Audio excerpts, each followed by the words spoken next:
The future of America is expensive, and the government is looking to you to pay for it. The federal government levies a death tax, which is a 40% tax on value above a certain threshold. Now, at the moment, that threshold sits right around $12 million, so high that 99.9% of estates are unaffected. But with the national debt continuing to climb, the government needs to generate more income. Lowering the estate tax threshold and expanding the death tax is a likely route they could take.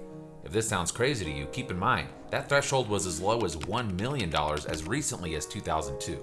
The death tax must be paid within 9 months of the date of death, so oftentimes heirs are forced to panic sell assets belonging to the deceased in a fire sale to pay the tax. Now keep in mind, we're just talking federal estate taxes for the purposes of this video. Many states have their own state estate taxes that would be levied in addition to the federal death tax.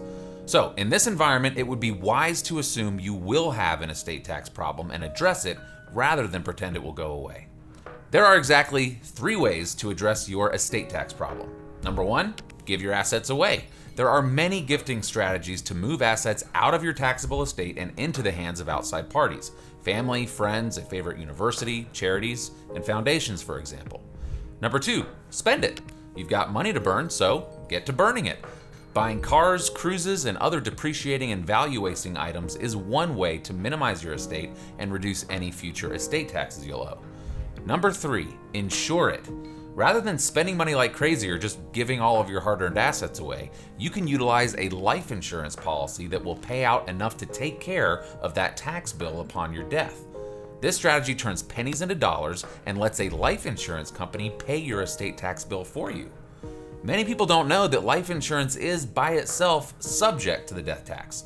That means that if you have a $1 million policy and a taxable estate, your beneficiaries could owe $400,000 from that policy back to the government in estate tax.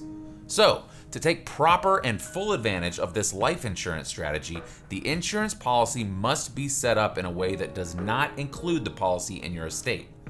This is where an irrevocable life insurance trust, or ILIT, comes into play.